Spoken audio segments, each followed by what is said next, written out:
Hi guys, welcome back to another episode of the Smash Knits podcast. My name's Ash, aka Smash, and I'm so glad to be on episode 5 with you guys. It's so exciting. Alrighty, so let's just get into it.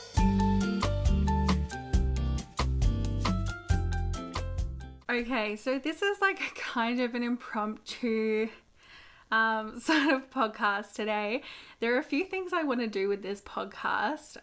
One, I want to stop saying like as much.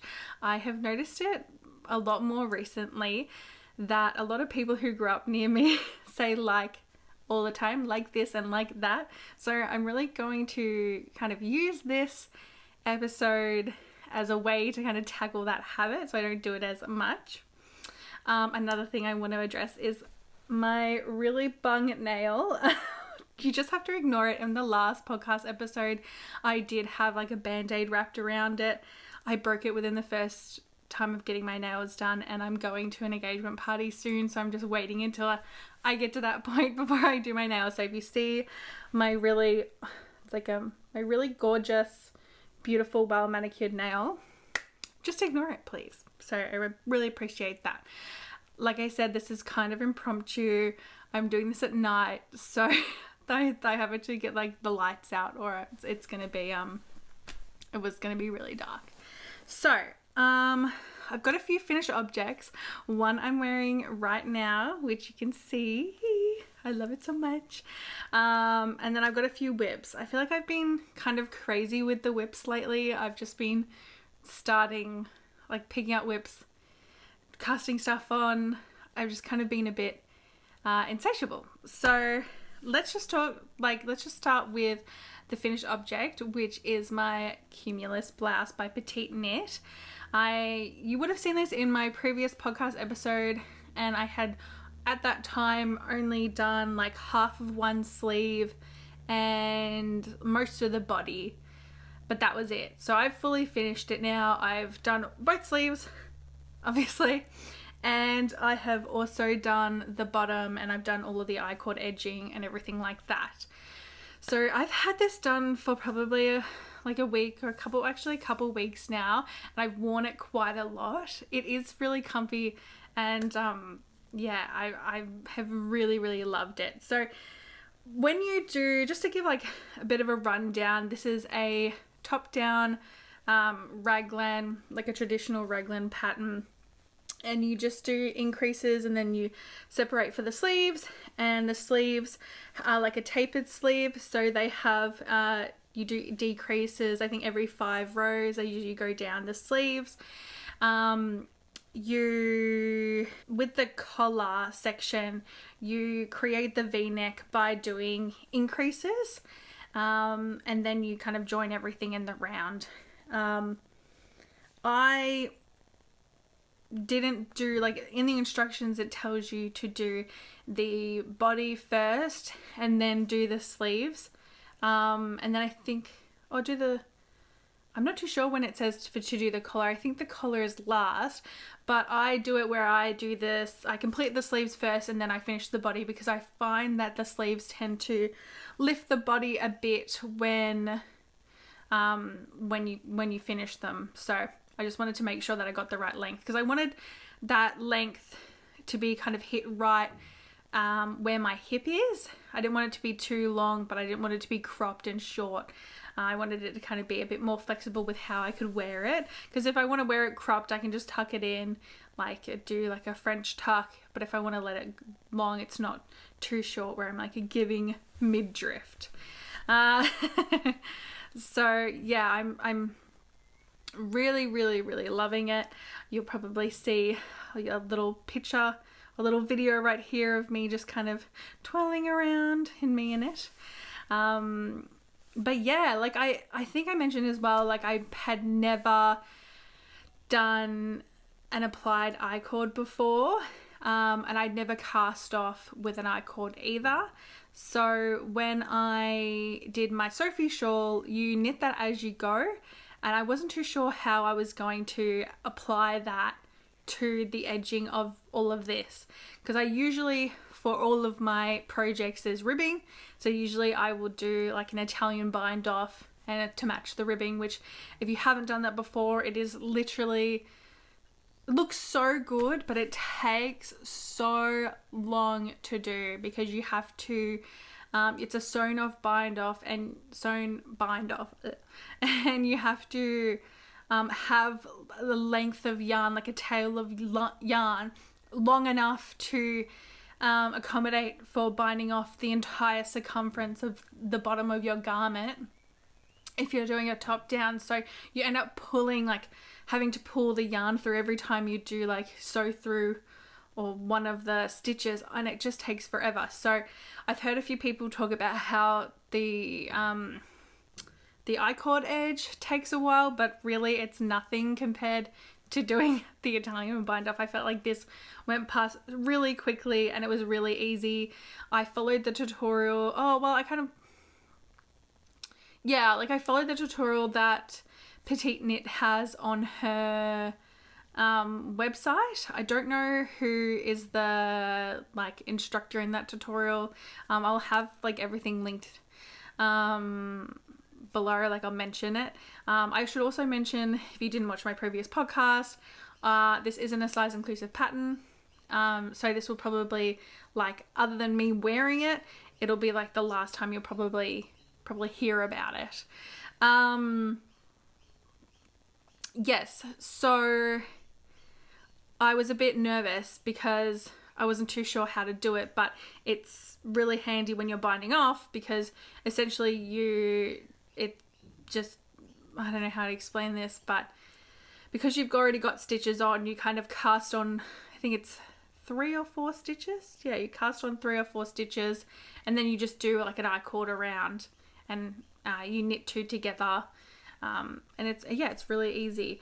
And then even with picking up the stitches along here, I wasn't too sure how this was going to work around the collar. And yeah, it's the same thing. You pretty much just like pick up stitches like you would for a normal collar, and then you just do the exact same thing you did on the cuffs and on the bottom of the body on the top. I hope I explained that well, probably not. I knit this in using a 5mm needle. The pattern recommends that I rarely use the yarn that's recommended in the pattern. I always go rogue and I always use something else, and I'm always off gauge, so I always have to adjust somehow. But I think the original pattern is knit with like holding 2 strands of mohair together. I did 1 strand of fingering weight and 1 strand of alpaca silk, which is the base I used is I've got a bunch of it actually left, is the Knit Picks palette in the color Alfalfa, and this is 100% Peruvian wool, and this is the Amano yarns Uma, and this is mohair, alpaca, suri and silk. And this is in the color Spring Rolls, and I got this from Loom Spindle, which is my local yarn store. Shout out to Andrea. And I don't think I got gauge. I think I was maybe I was really close in gauge, but I knew that I was always going to, like, from the texture of the swatch, I wanted it a bit more drapey. I wanted it lighter, kind of imitating what the original recommended yarn is, but I didn't want it to knit it completely out of two lace held together. So I decided to go up a needle size from a 4.5mm needle to a 5mm needle, and I didn't go down in size. I just was kind of accepting that if it was going to be oversized, that'll be fine. It's meant to be more of a casual garment anyway, and that worked out pretty well. Like, it is pretty big on me. Like, there's tons of positive ease. I'm not too sure what the exact positive ease is, but I'll I'll mention it down in the description box below so you can check out everything there. I always have all of the patterns, the materials and things that I use down there, so if you're ever curious, I'll always have them down there. My Instagram is also down there if you're interested in seeing what I do on there. I don't update it super regularly. I know some people update it every day. I don't, because most of the time when I'm knitting it like really early in the morning in the dark in my pajamas, or when I get home after work and I literally change straight into my pajamas. So I'm never really in a photo taking mood. So feel free to follow me on there. I'll probably update maybe once a week. Anyway, getting back to the knitting part. So the thing I did anticipate was going to happen, because I had heard this happen in the larger sizes, and because I had sized up in a needle, I knew that the actual neckline of this was going to be quite low. So what I did to kind of mitigate that was I picked up less stitches along the collar. I think I picked up probably at least 30 less than was recommended in the pattern. And that I was a little bit worried about puckering around here, but when I blocked it out, it seemed to block just fine. And it's nice and flat now, and it's not too revealing. It's just enough to kind of give, you know, a nice v-neck without it being really low. Like if the v-neck ends here, my bra is down here, so I'm pretty covered. I'm not, you know, at risk of my bra showing.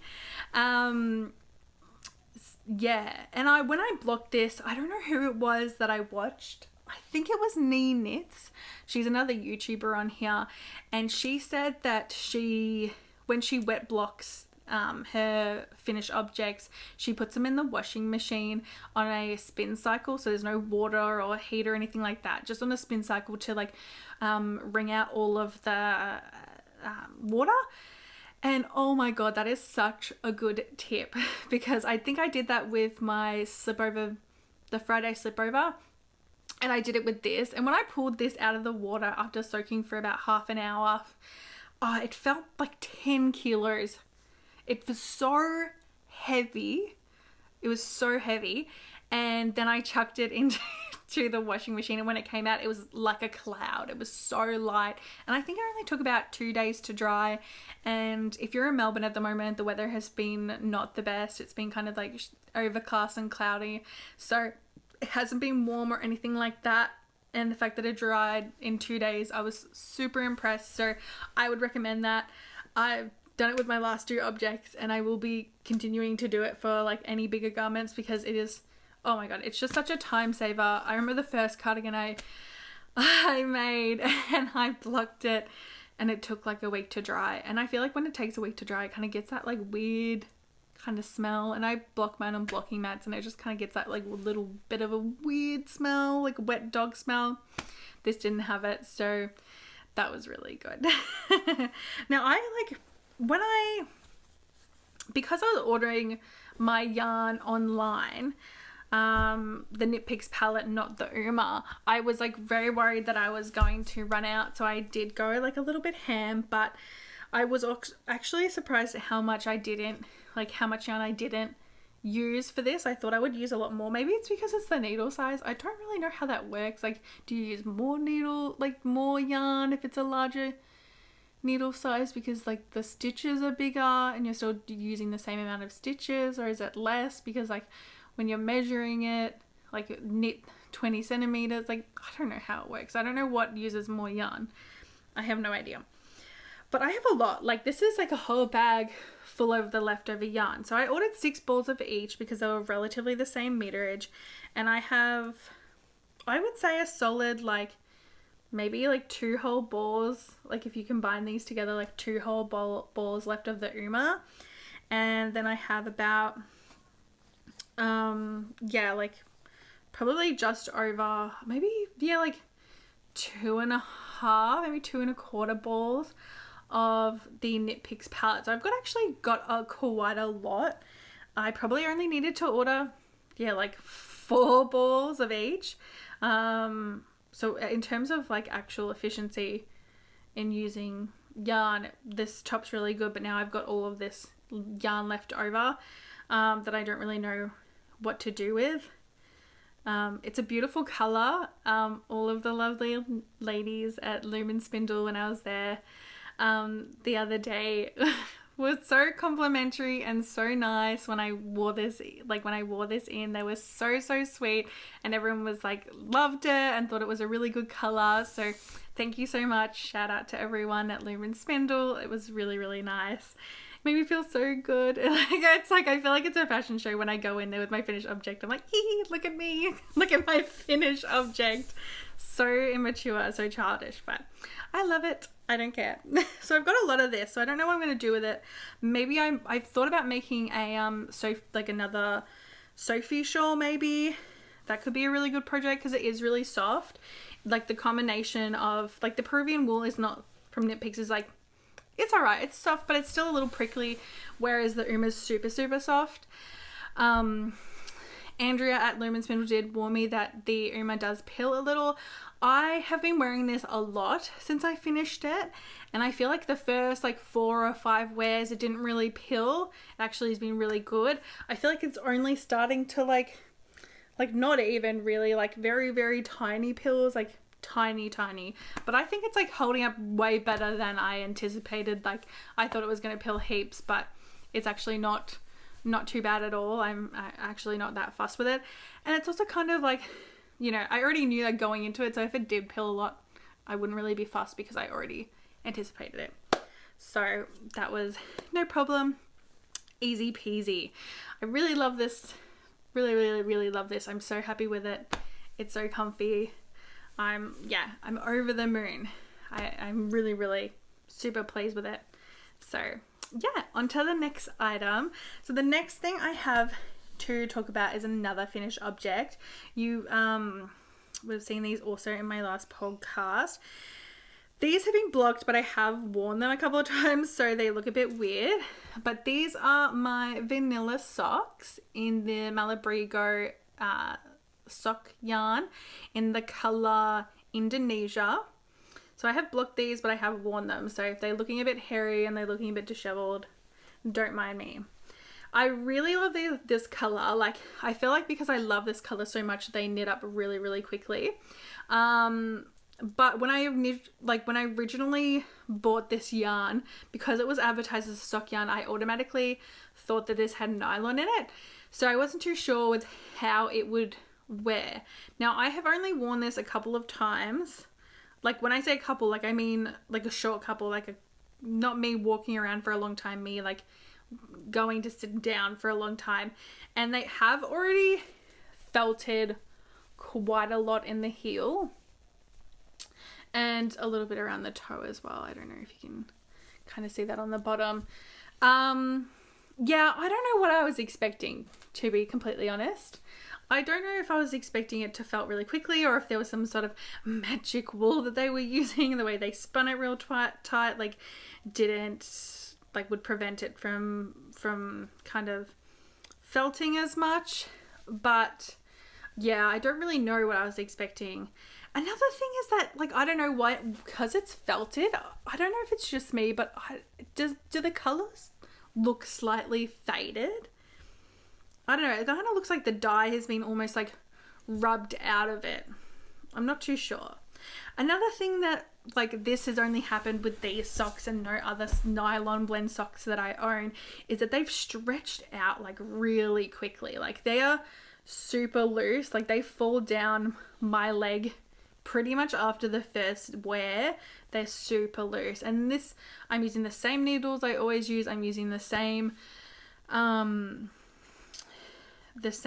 pattern that I always use, which is the vanilla sock on 9-inch circular by the Crazy Sock Lady.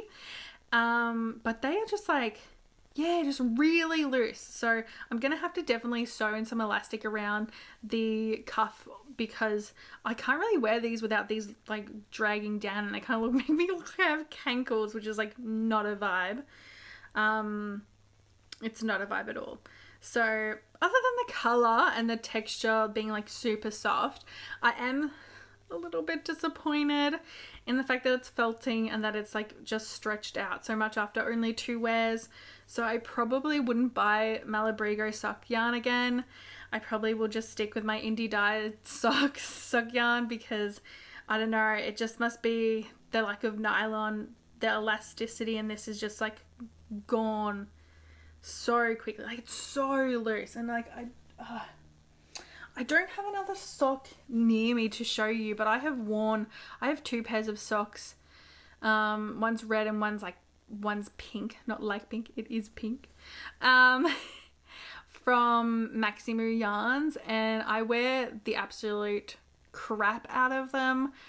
I have I have gum boots, and I wear them with my gum boots every time, and they have like loosened up, but like nowhere near as much as these, and I have worn them repeatedly over, you know, I think probably almost a year now, but this is just, yeah, I don't know, I'm just a bit disappointed. Like, I think these will be a house sock. I don't think these will be a going out sock. They might be if I have a tight boot, be able to fit in there, and that will stop them from riding down. But yeah, I was just a bit disappointed. You know, I was really excited about these, and although they are really pretty and I do really like them, I just wish that they held up a bit better. Yeah, because I can't imagine if I was to wear these as much as my Maximu ones, how felted they would be. I feel like they would shrink into nothing. So yeah, I'm a bit disappointed with that, but I do have like quite a bit left of the yarn. I have this much. I think this is about 30 or 40 grams. So I'm got to go through all of my my scrap yarn, which I've got, like, this is pretty much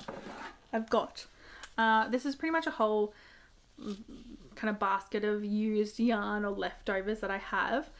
And I'm going to make that Sweet Shop blanket by Laura Penrose, or Penrose Knits. So that can be part of that. God knows I'm not going to be making any more socks out of that. Okay, so I think that's pretty much it for the finished objects. Now we're going to get into the whips. I've got a few things to update you on.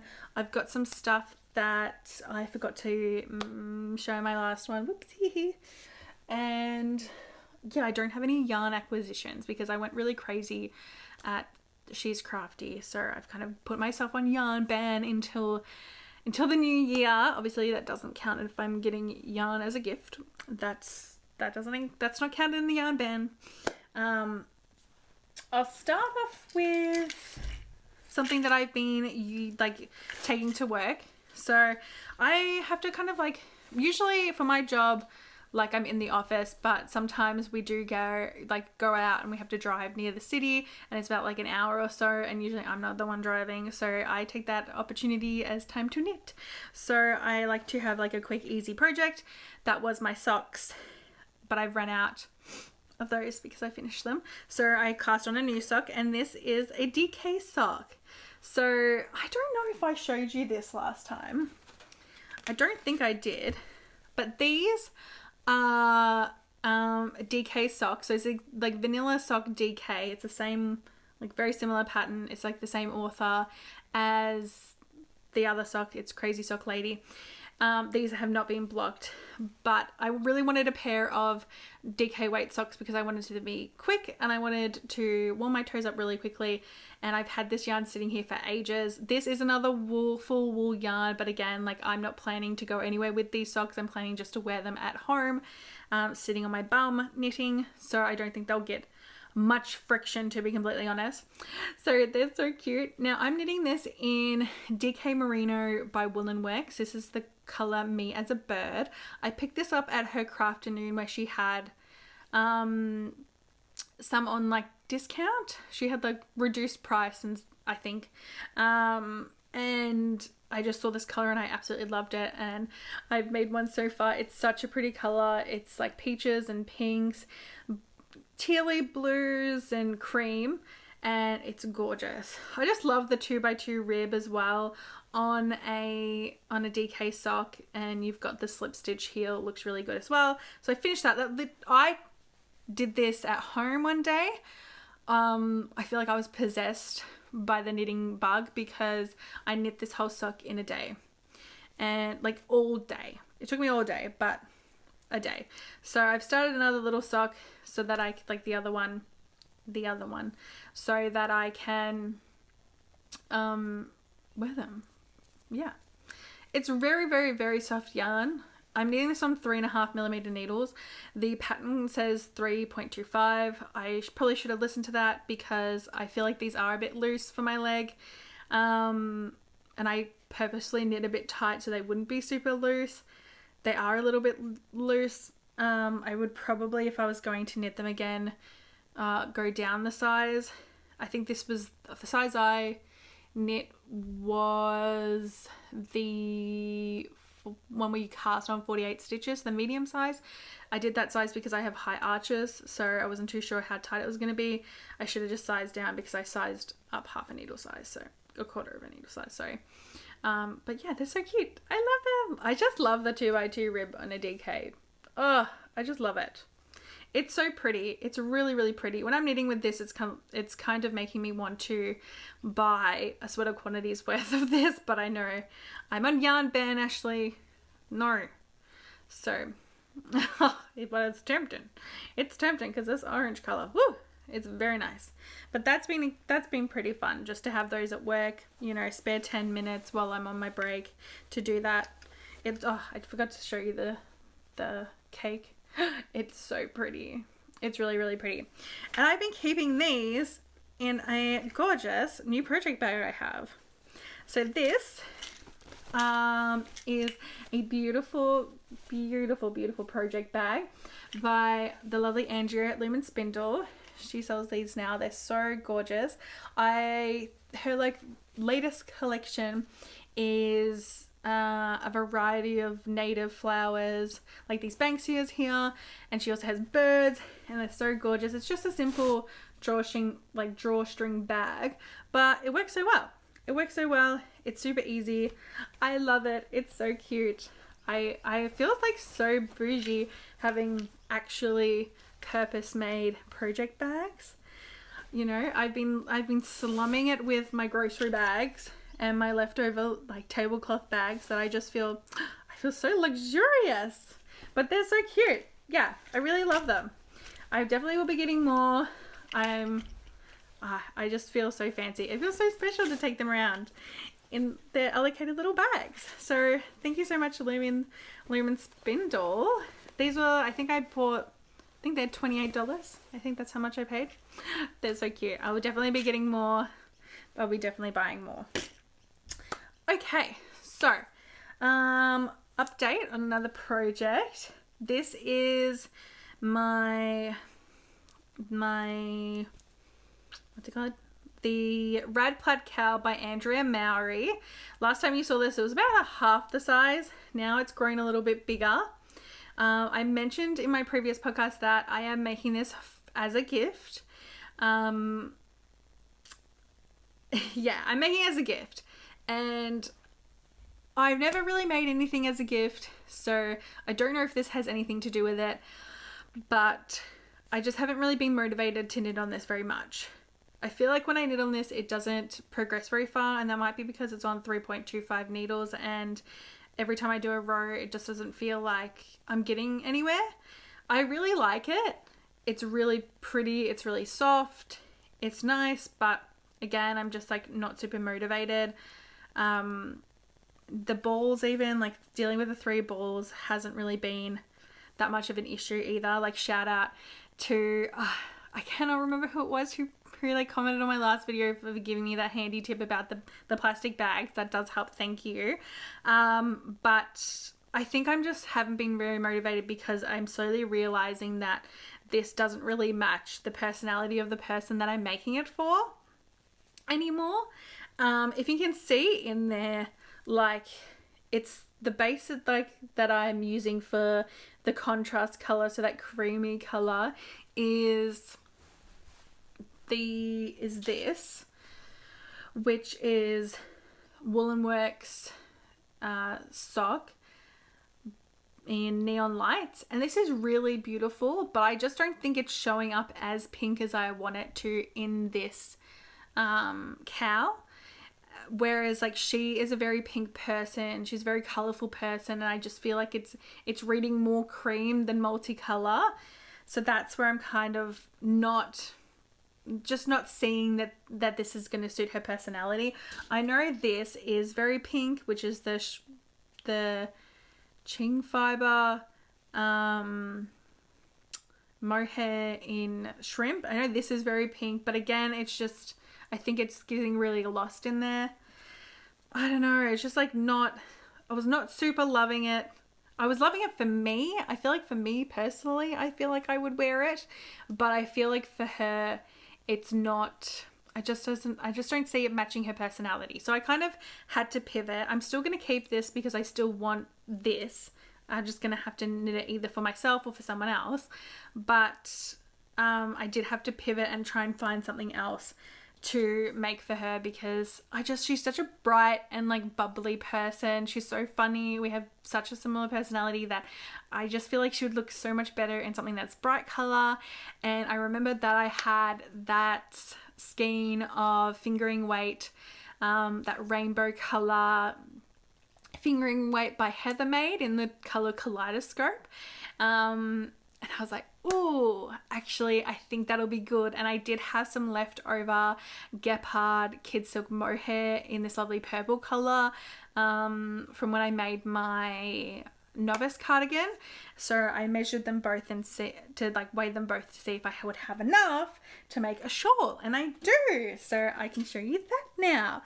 So this is the, oh my god, the aged, I don't know, it'll be linked down below or it'll be somewhere up on the screen. Oh, I can't remember. That's really gonna bother me. That shawl. It's a very, very popular shawl. I think like 20,000 people have posted projects about it. It's a massive, like one of the most popular shawls on Ravelry. So I thought that would be an easy bet. I can work with that. And this is what I've got so far. Oh my god. It is so pretty. I was really worried at the start that the purple mohair, which is this, would make it like mute the colors too much, because this is what it looks like. But I think because it's like quite purple based, I think it works really well and it complements it so well. It just looks so pretty, and I feel like this just suits her personality way more. It's bright, it's lovely, it's bubbly, it's fantastic. I wonder if you can if that shows it off better. Yeah, I just love it. And I've actually I think I only started this a few days ago and I've gotten this far. This has definitely reignited my passion to make a gift for my friend. I'm sure all of you have seen this a million times, but you've got the yarn over lace holes there. You just you increase essentially, and that makes a triangle until you get to the very end. Yeah, it's just stunning. I wonder if you can see kind of close up if that shows it. Well, the colors are just beautiful. I'd never made a shawl like this before, which is, I feel like, a very common construction. So I wasn't too sure how it was going to go. I thought when I was originally knitting it that I would start with a little bit and then knit out like you do the Sophie shawl, but it's not. You actually you knit outwards. It's like so weird. I don't know. The construction to me kind of blew my mind, even though it's something so simple when I think about it. But I'm really loving it. I'm also very pleasantly surprised with the yarn that I'm holding from, like the yarn that I'm holding with the mohair, the Heathermaid Kaleidoscope in the luxury sock base. It looked beautiful in the skein, but when it's like in the skein or the hank, whatever you want to call it, and you can't really tell how it's going to look when it's swatched up or in a garment. You don't know if it's going to be like big lines of pooling, almost striping, and you don't really know what it's going to look like. I was really pleasantly surprised to just see how the color is so sporadic, I guess. I don't know, like random, I guess is the word. And how it kind of looks just like confetti. It doesn't pool too much in one area. I just think it's really, the the dye distribution is really fantastic. I'm really, really thrilled with it. I love it. I think they've done a great job. I'm obsessed. I kind of want it for myself, but I won't. I'll give it to her, but I think I will definitely pick up any more if I see it, because I just really love with this color. It looks so good. It looks really good in the lighting, actually, because I knit in the dark. Like, I practically knit early in the morning, so it's really dark. I have like one lamp lighting. I can never really tell the true color until the daylight, so what's coming up on screen looks very similar to what I think it's meant to look like. But yeah, I think I'll have this done within a couple of weeks. I'm having so much fun knitting this. I kind of am getting the understanding of why people love shawls so much. I've just never been a big shawl wearer, so I've never really knit them. So now that I have an excuse to knit them for someone else, I've got the opportunity to understand that, oh, this is actually really fun. So who knows? Maybe next year I'll go crazy and I'll do the West Knits M cowl. Like, I never thought I would say that, but never rule anything out. I learned never rule anything out. So the last thing I'm going to talk about is the Eva Cardigan by PetiteKnit. Again, not a size inclusive pattern. Again, once this is done, you'll probably see me wear it, but I'll talk about it once it's finally finished, and then I won't be knitting the pattern again. This has been really exciting as well. I've been really loving this. I didn't show this in my last podcast. I keep forgetting that I didn't show this because I'd started at the time. But I'm knitting it with the Peyton's Dreamtime Merino in this color silver, which is just like a classic kind of heathered grey. It's just a cool tone grey, nothing super special. And then I'm holding it with the Rico Creative Make It Tweed. I originally saw this in Knit by Mandy's podcast. I think she was going to pair it with a singlet top or like a tank top or something. As soon as I saw it, I thought, oh my goodness, I need that straight away. And around about the same time as I watched that, the Yarn Bowl in Queensland had posted on their Instagram that they got it back in stock. And I said, oh, I didn't even know you had it. So I picked them up immediately. It's about $15 for a skein, but you get, let's have a look. Oh God, stuff just fell back there. You get 454 meters. So 454 meters for $15 is pretty good. I bought 5 of these, so about 2,000 meters, because I wanted to make sure that I had enough to make any garment I wanted, because at the time I didn't know what I wanted to make with it. So I'm glad I got that much. But after doing a few test swatches, trying to figure out what color it looks good with, I settled with grey. And I think it looks pretty fantastic. In the swatch, you can't really tell how saturated the tweed is going to be. But then once you actually make it, it looks really good. Now, I have stopped in the middle of a row, so please don't hate me. But this is what I've got so far. Can you see that? My goodness.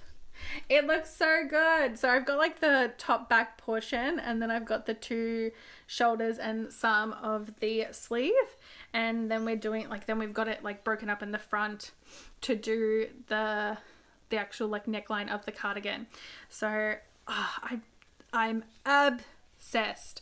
So this just gives you kind of a close-up on the tweed of what it kind of looks like. It's multicolored tweed. It's got, you know, orange, green, pink, blue, yellow, just every color, purple, all of the colors in there. And I think it's like better than I thought it was going to be. It looks so much better, the tweed, than I anticipated, because it's on a small swatch. It just doesn't, it's not as concentrated, whereas in this big, over like multiple rows, it just looks so good. I'm so happy with how this is turning out. Everyone I've showed this to thinks it's so cool as well.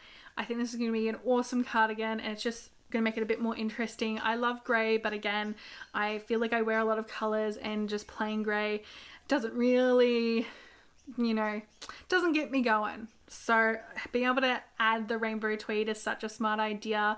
I feel like Rico Creative did a really good job. I just love it. I'm just gonna chuck it on. Just gonna chuck it on because so yeah. So like I said, I'm at the part where I've done the shoulders. I'm doing the front. Hopefully I'll be able to separate for the sleeves a bit. This is a really interesting construction as well. I didn't really know how... I've tangled up. I didn't really know how it all worked because from the pictures that are on the sample knit, it's got this beautiful kind of seam along the shoulders. It's got a like across the back of the shoulders, the upper back, I should say, and then across the shoulders as well.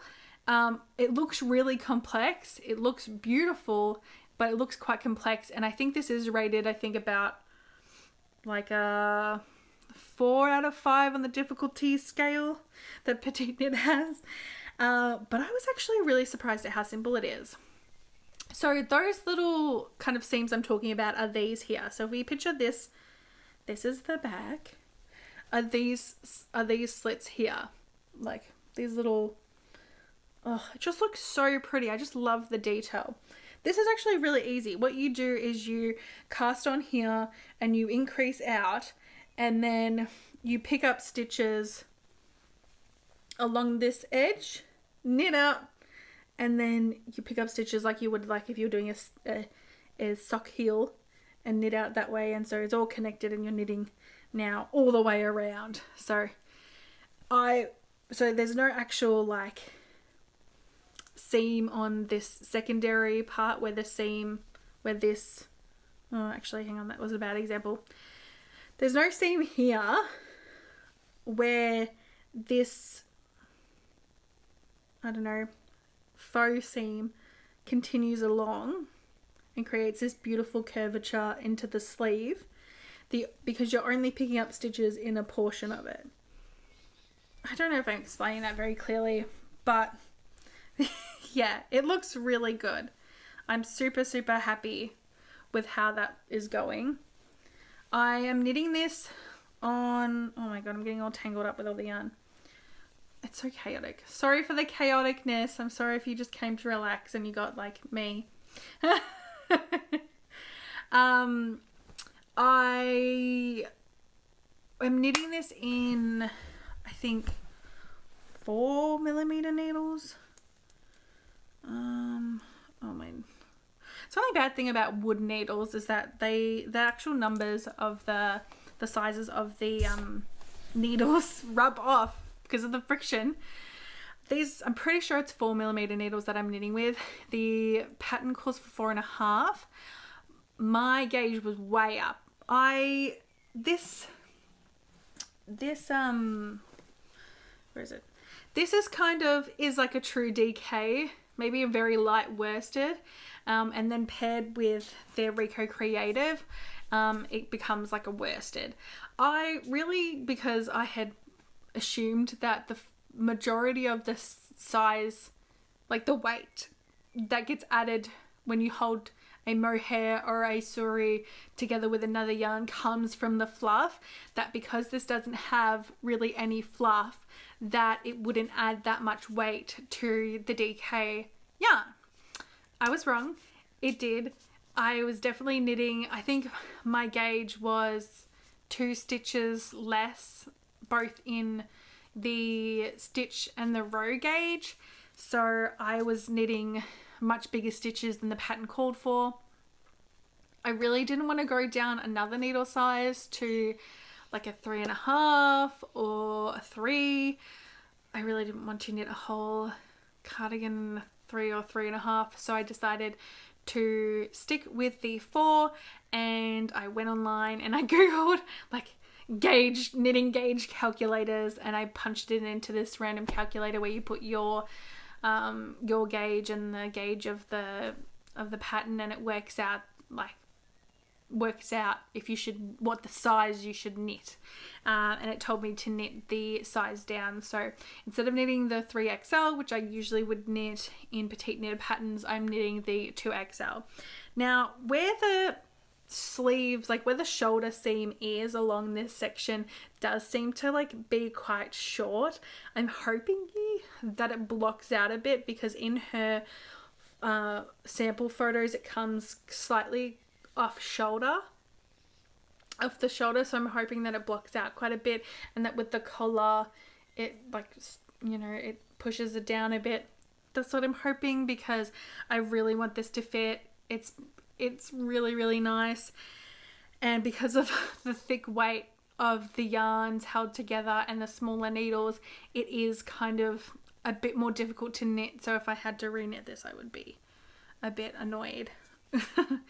Yeah, especially because it's not, this Rico Creative isn't soft. It's like a mix of, it's viscose, acrylic and polyamide, so it is a bit rough. So when you're knitting with it, and you're knitting quite consistently, and you're not taking as many breaks, because I don't really take breaks, it does get a bit rough on your finger if you, like, I hold my yarn continental style, but I knit in English, so it does rub against my finger quite a lot. Yeah, other than that though, it's been really great. I've been super having lots of fun with the construction. I love a complex construction because it creates more of an enjoyable experience for me, because it's a bit more fun, it's a bit more engaging. So I'm very excited to get this done. Hopefully I get it by the end of the year, but don't hold that against me. I'm also not in a huge rush because it's coming towards the end of spring now, so I'm really not, you know, I'm not in need of really warm clothing. It's probably going to be quite hot in the summer. That's what everyone keeps saying. So I'm kind of very late to the bandwagon, but at least then when it does get cooler in autumn, I'll have the cardigan ready to go. Yeah, I think that's everything so far. I don't think I have anything else to show you. But yeah, so thank you so much for listening. I want you to know, like, that I'm so appreciative of all of your support. Everyone has been super supportive, leaving comments and liking and subscribing. I'm so grateful. I'm so grateful for everyone's support, both like online and in person. I started this podcast with kind of no idea of how I was going to do it. Not a lot of knitting experience in general, so I really wasn't sure with how everyone was going to take it. But the fact that everyone's been super supportive, I super appreciate it. So thank you so much for sticking around. Feel free to, you know, leave a comment down below with what you're currently knitting, or what you're currently loving, any yarn suggestions or anything like that. And I'll see you next time. So thanks so much.